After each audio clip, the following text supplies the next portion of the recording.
कल एक YouTube comment एक विद्वान सज्जन का सर का आया कि आप इसको ब्लैक बोर्ड में अपने standing wave moving notes model को थोड़ा वाइट ब्लैक बोर्ड में लिख के समझाइए। तो वाइट ब्लैक बोर्ड तो संभव नहीं है और आई में प्रॉब्लम भी है, लेकिन हम किसी तरह कॉपी में standing wave moving notes model को समझाने की कोशिश करते हैं। एक्चुअली में इसे आप अपेंडिक्स 5 समझिए आप। जी हाँ, तो पहले नाम रख दें इस एपिसोड का। इसको हमने दिया है virtual reality standard model with standing wave moving notes model. इसके 22 एपिसोड्स हमने मेन बना लिए हैं और ये हमारा 5वां जो है अपेंडिक्स एपिसोड है ना। तो शुरुआत इसकी देखिए करते हैं। मान लीजिए ये हमारे पास से ये बॉक्स है और इस बॉक्स में देखिए, हमको देखने में दिक्कत है तो लाइन इधर उधर हो सकती है। इस बॉक्स में क्या है? खाली स्पेस, एम्प्टी स्पेस है, वैक्यूम है। तो इस खाली स्पेस या वैक्यूम में अगर हम कोई किसी पॉइंट पर, किसी भी पॉइंट पर, मान लीजिए यहाँ पर किसी भी पॉइंट पर अगर हम कोई टेस्ट चार्ज रखेंगे, मान लीजिए Q0, पॉजिटिव या नेगेटिव, या कोई मास चार्ज रखेंगे, मान लीजिए M0 ना, कुछ भी रखेंगे, तो ये जो चीज़ रहेगी वो अपने जगह स्टेबल रहेगी, वो कहीं मूव नहीं करेगी। परंतु अगर इसी बॉक्स के अंदर अगर मान लीजिए सपोज करिए कि एक फील्ड का जन्म हो जाए, इस बॉक्स मतलब ये स्पेस है और स्पेस में इसी रीजन में मान लीजिए क्या जन्म हो जाए? फील्ड का जन्म हो जाए इस रीजन में ना। इस रीजन में फील्ड का जन्म अगर हो जाए तो यहाँ पर क्या होगा? अगर आप इसी टेस्ट चार्ज को, अगर ये फील्ड का में आ जाए, ये टेस्ट चार्ज अगर फील्ड में रहेगा, जो Q0 हो सकता है, Q प्लस माइनस, ये कुछ भी हो सकता है, तो एक्चुअली में ये फील्ड में मूव करने लगेगा, मतलब ये काइनेटिक एनर्जी गेन कर जाएगा, काइनेटिक एनर्जी गेन कर जाएगा। ये एनर्जी आएगी कहाँ से? एक्चुअली में ये आएगी, ये एनर्जी फील्ड से आएगी ना। तो कहने का मतलब ये है कि जो फील्ड होती है, ये जो आप देख रहे हैं फील्ड जो है, फील्ड स्पेस का वह रीजन होती है, स्पेस का, जिसके अंदर एनर्जी छुपी होती है। क्या छुपी होती है? एनर्जी ना। और इस एनर्जी को हम हार्नेस कर सकते हैं। हार्नेस मतलब इस एनर्जी को हम रियलाइज कर सकते हैं। कैसे? अगर हम इस फील्ड पर कोई मान लीजिए टेस्ट चार्ज रख दें, एप्रोप्रिएट टेस्ट चार्ज, कि मान लीजिए अगर ये इलेक्ट्रिक फील्ड है तो टेस्ट चार्ज हम पॉजिटिव Q0 ले सकते हैं। अगर ये ग्रेविटेशनल फील्ड है तो आप टेस्ट चार्ज यहाँ मास M0 ले सकते हैं। तो आप यहाँ पर फील्ड की एनर्जी को एक्चुअली में हार्नेस कर सकते हैं और उसको काइनेटिक एनर्जी में तब्दील कर सकते हैं।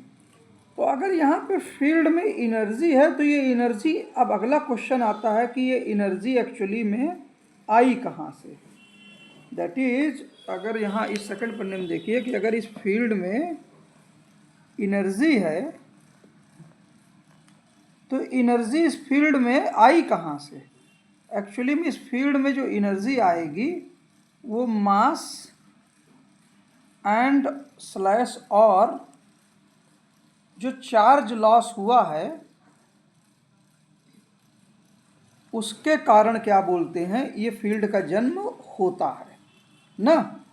तो एक्चुअली में हर फील्ड का जन्म मास या चार्ज लॉस के कारण होता है।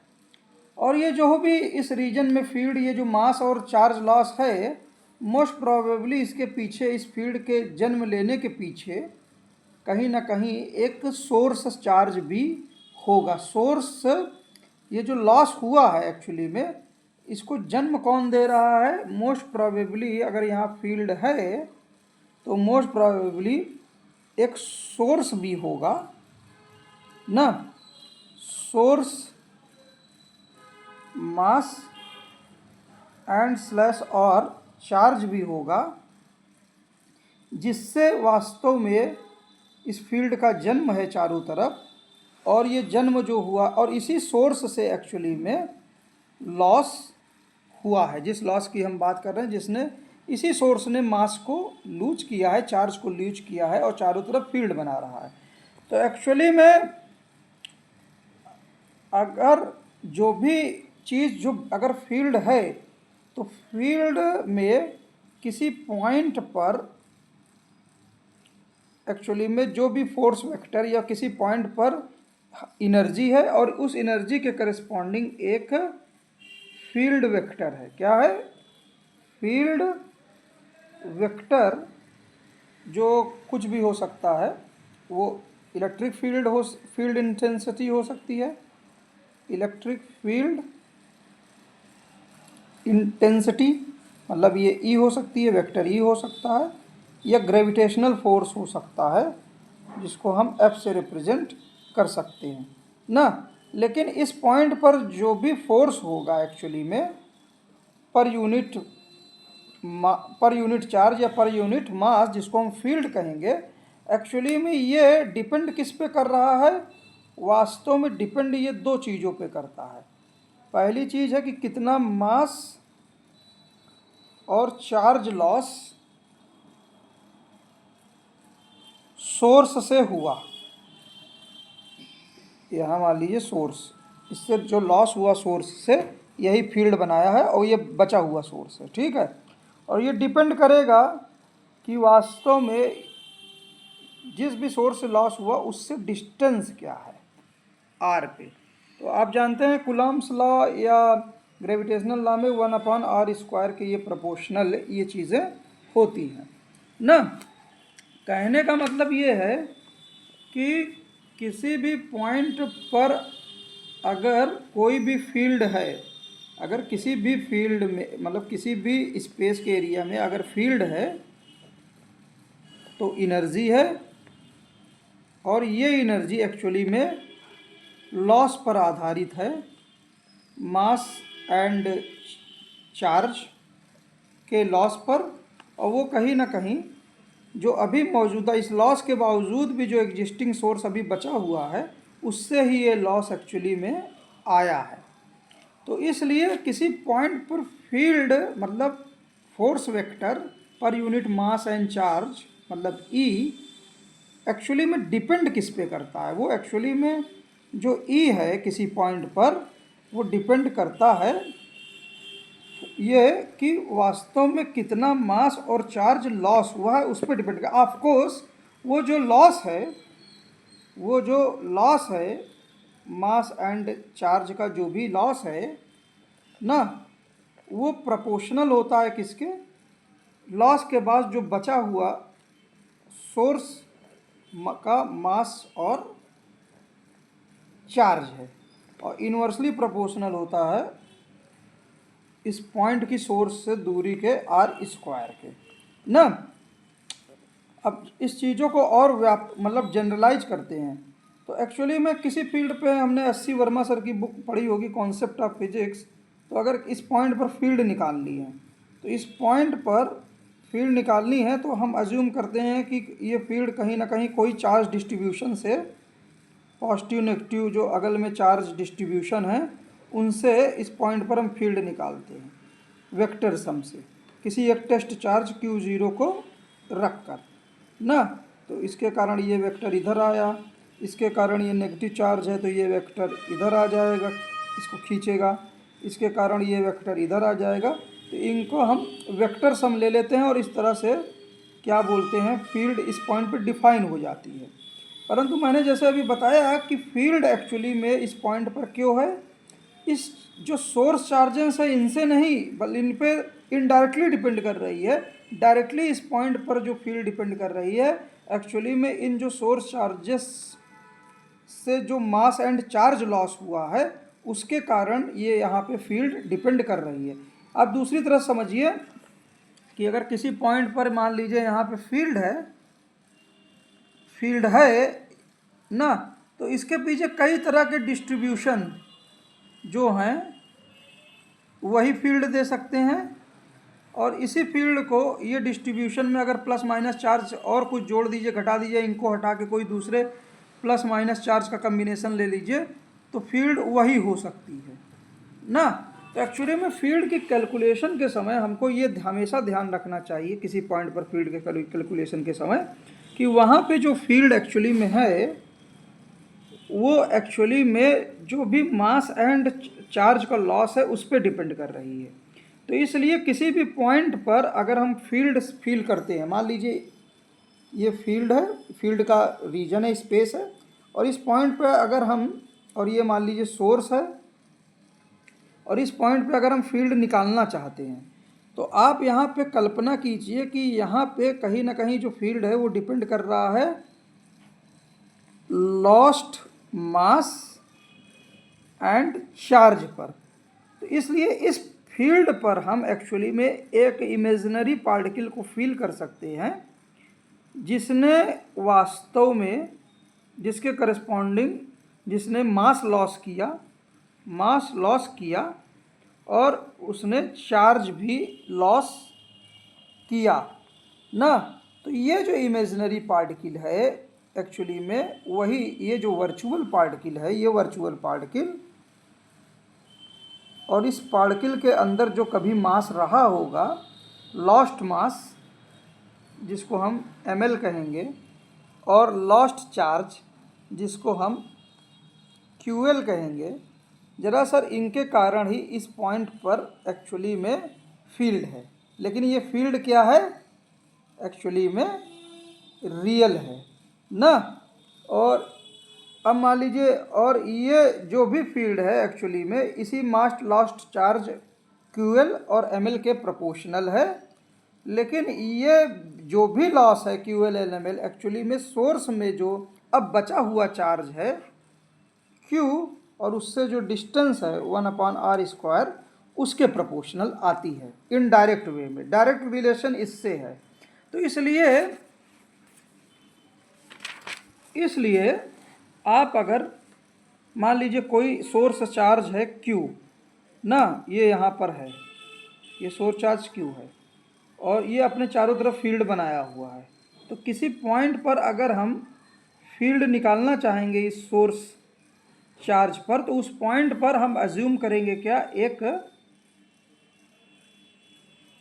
एक आप वर्चुअल, क्या बोलते हैं, वर्चुअल पार्टिकल, इसको VP से रिप्रेजेंट करिए, वर्चुअल पार्टिकल VP से, और जिसके अंदर एक वर्चुअल मास लॉस होगा, वर्चुअल मास लॉस के कारण ये पार्टिकल है, और एक वर्चुअल चार्ज लॉस के कारण ये पार्टिकल है। और ये लॉस कहीं और से नहीं, इसी सोर्स से लॉस के कारण आए हैं। तो एक्चुअली में चूँकि फील्ड हर एक पॉइंट पर होगी, इस Q के कारण, इस सोर्स के कारण फील्ड हर एक पॉइंट पे होगी, तो दूसरे पॉइंट पे जो फील्ड होगी वहाँ पे भी एक पार्टिकल, वर्चुअल पार्टिकल होगा। तीसरे पॉइंट पे भी ये फील्ड वर्चुअल पार्टिकल होंगे। फील्ड रियल है, फील्ड एक्चुअली में क्या है, रियल एंटाइटी है। जो फील्ड है वो रियल है, तो इसको ER कह सकते हैं। लेकिन पार्टिकल जो है, करस्पॉन्डिंग पार्टिकल V, ये वर्चुअल पार्टिकल है, और इसमें वर्चुअल मास लॉस और वर्चुअल चार्ज लॉस दोनों चीज़ हो सकते हैं। अगर न्यूट्रल सोर्स से आया है तो QL नहीं रहेगा, केवल मास लॉस रहेगा। लेकिन ये जो वर्चुअल मास, ये वो जो वर्चुअल पार्टिकल है एक्चुअली में ये रियल पार्टिकल की तरह बिहेव करता है, क्योंकि फील्ड जो है वो रियल है, फील्ड जो है वो रियल है। और अगर मान लीजिए ये दोनों पार्टिकल हैं तो दोनों ये पार्टिकल, एक पार्टिकल इसको मान लीजिए वर्चुअल पार्टिकल Vp1 और इसको मान लीजिए ये वर्चुअल पार्टिकल Vp2 ना। दोनों पे चूँकि सोर्स चार्ज के कारण ये चीज़ें हो रही हैं तो इसलिए सोर्स चार्ज के कारण ये सब बने हैं। तो दोनों वर्चुअल पार्टिकल्स में एक्चुअली में ये वर्चुअल पार्टिकल Vp1 और ये वर्चुअल पार्टिकल Vp2 और ये आपका सोर्स चार्ज Q, और यहाँ पर आप ये दोनों पार्टिकल्स देख सकते हैं।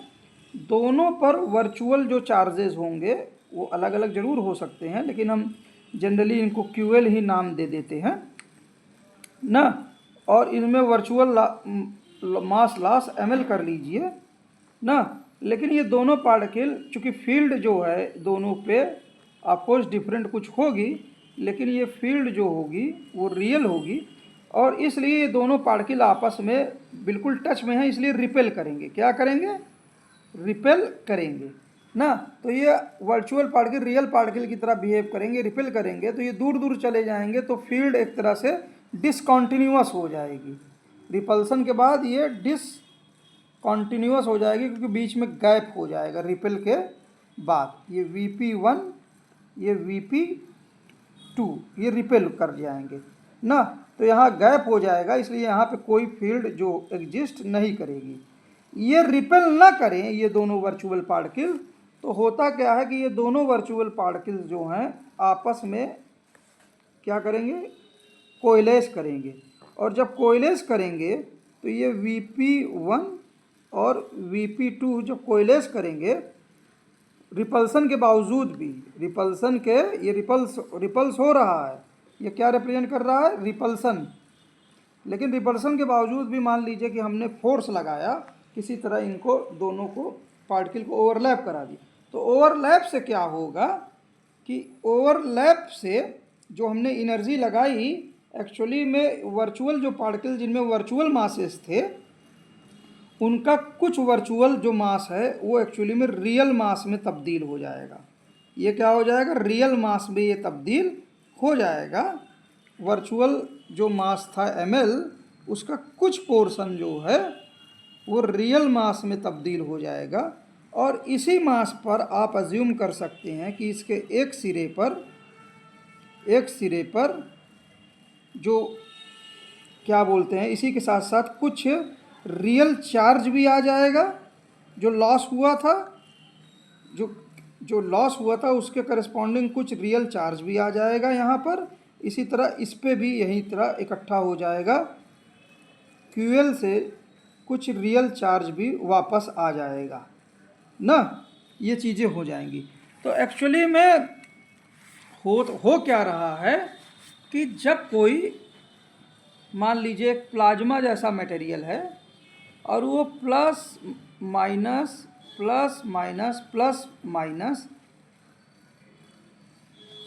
चार्जेस से एक न्यूट्रल प्लाज्मा है, क्योंकि नंबर ऑफ पॉजिटिव चार्जेस इनकी नंबर और नंबर ऑफ नेगेटिव चार्जेस ये बराबर हैं इस प्लाज्मा में ना। ऑफकोर्स कुछ न्यूट्रल प्लाज्मा भी हो सकते हैं। न्यूट्रल प्लाज्मा मतलब M0 वाले हो सकते हैं, न्यूट्रल चार्ज वाले बहुत सारे मास हो सकते हैं। तो ये जब प्लाज्मा एक्चुअली में कंडेंस होगा, क्या होगा? स्प्रेड होगा और साथ ही साथ क्या होगा? कंडेंस होगा। ये दोनों चीज़ें होंगी, मतलब प्लाज्मा फैलेगा भी और कुछ पॉइंटों पर कंडेंस हो जाएगा। तो इस प्लाज्मा से अगर इस तरह की व्यवस्था आती है कंडेंसेशन के बाद कि एक charge source charge QS positive charge एक पॉइंट पर इकट्ठा होता है और उससे कुछ दूरी पर, काफ़ी दूरी पर मान लीजिए, एक दूसरा क्या बोलते हैं सोर्स चार्ज माइनस वो इकट्ठा होता है। इन दोनों पॉइंटों पर कंडेंस होता है ये प्लाज्मा ना। और इसी के साथ क्या बोलते हैं, मतलब ये चार्ज सेपरेशन होता है, लेकिन इस चार्ज इन दोनों पॉइंटों पर कंडेंसेशन के साथ साथ बाकी पूरे रीजन पे स्प्रेड भी होता है और इसके अराउंड जो स्प्रेड होता है ये फील्ड बनाता है। क्या बनाता है? फील्ड। और ये जो फील्ड हुआ ये नेगेटिव चार्ज के अराउंड फील्ड ना। तो ये दोनों ही फील्डें जो हैं एक्चुअली में जो जन्मी है, मैंने कहा ना एनर्जी लिए हैं, तो ये जो प्लाज्मा का अगर टोटल मास क्या बोलते हैं, अगर सोर्स मास ms था तो इसका कुछ मास तो यहाँ आ गया, कुछ मास यहाँ आ गया, लेकिन कुछ मास लॉस हो गया और दोनों के कारण यहाँ पे फील्ड आ गई। मास ही नहीं लॉस हुआ, टोटल जो यहाँ पर चार्ज था, टोटल पॉजिटिव और नेगेटिव चार्ज, जो टोटल नेगेटिव और पॉजिटिव चार्ज था उसमें से कुछ पॉजिटिव नेगेटिव चार्ज आपस में फ्यूज़ हो गए, तो एक तरह से इस वाले रीजन में मास भी लॉस हुआ और चार्ज भी लॉस हुआ। ठीक, इस वाले में पॉजिटिव चार्ज लॉस हुआ, इस वाले में निगेटिव चार्ज एक्चुअली में लॉस हुआ। तो यहाँ मास लॉस हुआ, पॉजिटिव चार्ज लॉस हुआ, यहाँ मास लॉस हुआ और नेगेटिव चार्ज लॉस हुआ, बाकी हुए चार्ज यहाँ पे बचे। तो इसलिए फील्ड का जन्म इस तरह से होता है। चार्ज सेपरेशन भी हो गया एक न्यूट्रल प्लाज्मा से, लेकिन ऑफकोर्स नंबर ऑफ पार्टिकल्स कम हो गए पॉजिटिव और नेगेटिव वाले, और बाकी कोएलेस कर गए, तो मास लॉस भी हुआ, चार्ज लॉस भी हुआ, यहाँ पॉजिटिव चार्ज लॉस हुआ, यहाँ नेगेटिव चार्ज लॉस हुआ, और इस तरह से दो क्या बोलते हैं चार्जेस का जन्म हुआ जो बहुत दूरी पे हैं, जो बहुत दूरी पे हैं, इनके बीच में कोई फील्ड नहीं है। तो एक्चुअली में अब ओवरऑल पिक्चर जो फील्ड की बनती है किसी पॉइंट पर, और उस पर अगर मान लीजिए प्लस क्यू सोर्स चार्ज अब बचा हुआ है किसी पॉइंट के, इस सोर्स के अराउंड किसी स्पेस में, इस सोर्स के अराउंड किसी स्पेस में अगर अब फील्ड है ना, तो एक्चुअली में मास और चार्ज लॉस से है, और हर एक पॉइंट पर आप एक वर्चुअल पार्टिकल मान सकते हैं, और ये वर्चुअल पार्टिकल जस्ट थोड़ा सा कोएलेस कर रहे हैं, ना के बराबर कोएलेस कर रहे हैं, कि ताकि एकदम ना के बराबर नेग्लिजिबल मास हो जो इन दोनों रिपल्सिव पार्टिकल्स को बांधे हो, रिपल्सिव पार्टिकल्स को बांधे हो, बस मतलब इतना एकदम टच कर रहे हैं। अगर मान लीजिए यहाँ पर क्या बोलते हैं प्लस चार्ज ना होकर कोई मास होता, सोर्स मास होता, तो उसके कारण यहाँ पर जो फील्ड होती ग्रेविटेशनल फील्ड होती, और हर एक पॉइंट पर एक वर्चुअल पार्टिकल होता, और उस वर्चुअल पार्टिकल में क्या बोलते हैं मास लॉस होता, उसके करस्पॉन्डिंग मास लॉस, और उस मास लॉस के कारण हर एक पॉइंट पर एक ग्रेविटेशनल फील्ड जिसको F कहेंगे वो अंदर की ओर होती। ये और कुछ नहीं हमारा, ये है जो वर्चुअल मास लिए, इसमें वर्चुअल मास है, मास लॉस्ट है, ये वर्चुअल पार्टिकल है जिसमें वर्चुअल लॉस है, मास है ये, और लेकिन इसके अंदर फील्ड जो ग्रेविटेशनल फील्ड है ना वो रियल है, ये और कुछ नहीं। ये जो चीज़ है ये मासलेस पार्टिकल है, इसमें वर्चुअल मास है और जिसमें ग्रेविटेशनल फील्ड जो है वो रियल है, ये और कुछ नहीं हमारा ग्रेविटॉन है। क्या है? ग्रेविटॉन ना। तो एक्चुअली में हम प्लस क्यू चार्ज के कारण जो भी फील्ड देखेंगे ये वर्चुअल पार्टिकल्स के कारण इसको आप देख सकते हैं। अब इसी तरह से मान लीजिए कि दो जो सोर्स है पॉजिटिव और नेगेटिव सोर्सेस, एक्चुअली में ये जो नेगेटिव सोर्सेस और इनकी करस्पॉन्डिंग जो फील्ड है, इनकी करस्पॉन्डिंग जो फील्ड है ये आपस में अगर पास पास आते हैं, इसकी फील्ड में ये चार्ज आता है, इसकी फील्ड में ये चार्ज आता है, तो होगा क्या एक्चुअली में जो इसके अराउंड क्या बोलते हैं वर्चुअल पार्टिकल्स हैं जो अरेंज हैं यहाँ पर ये, और इसके अराउंड जो वर्चुअल पार्टिकल्स हैं ना, जब ये फील्ड्स इंटरेक्ट करेंगे तो एक्चुअली में ये वर्चुअल पार्टिकल्स जो हैं जब ये दोनों करीब आएंगे ये चार्जेस, तो ये वर्चुअल पार्टिकल्स एक्चुअली में इनके अंदर की फील्ड जो है वो फ्लक्चुएट करेगी। क्या करेगी? फ्लक्चुएट करेगी एक दूसरे के प्रभाव के कारण ना। ये दोनों एक्चुअली में फ्लक्चुएट करने लगेंगे, दोनों सोर्सेस के fields, particles, virtual particles VPs जो हैं वो फ्लक्चुएट करने लगेंगे। और जैसे ही ये पार्टिकल पास पास आने लगेंगे प्लस क्यू और माइनस क्यू एस सोर्सेस, तो होगा क्या कि ये जो वर्चुअल पार्टिकल फ्लक्चुएट करेंगे और ये फील्ड की एनर्जी जो भी रहेगी ये फ्लक्चुएशन से क्या होगा। अच्छा, कुछ पॉइंटों पे हमने बताया ना कि ओवरलैप कुछ इस तरह का ज़्यादा कम भी हो सकता है रीजन में, तो कुछ पॉइंटों पे ओवरलैप अगर बढ़ जाएगा वर्चुअल पार्टिकल्स में, ओवरलैप इस फ्लक्चुएशन के कारण मान लीजिए ओवरलैप बढ़ जाएगा, तो वहाँ पर फील्ड से कुछ टेम्पररी मास भी आ सकता है, टेम्पररी मास, रियल मास भी टेम्पररी मास आ सकता है।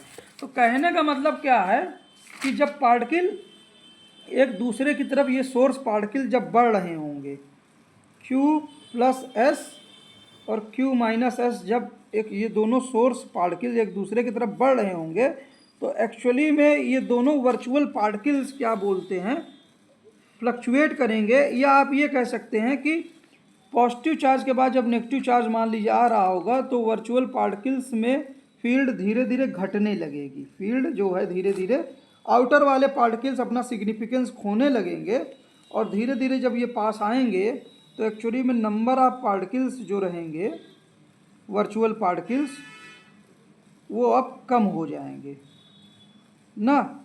आइडियल स्टेज में आप पा सकते हैं कि दोनों जब चार्जेस एक दूसरे के पास आ गए QS और QS माइनस, तो मोस्ट प्रोबेबली केवल एक वर्चुअल पार्टिकल रहे जिसके अंदर फील्ड फ्लक्चुएट कर रही है। क्या कर रही है?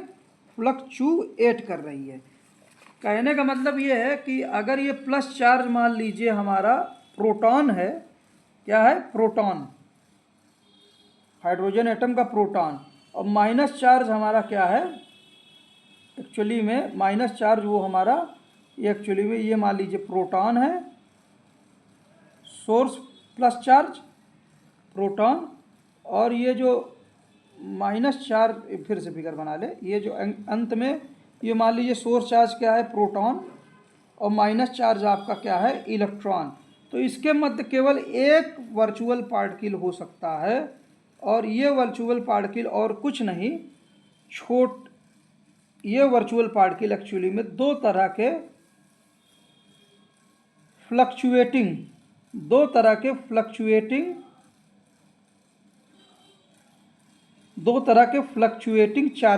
चार्ज पार्टिकल से बन सकता है, वर्चुअल पार्टिकल से। ये वर्चुअल पार्टिकल है लेकिन ये फ्लक्चुएट कर रहा है, और इसके अंदर क्या है?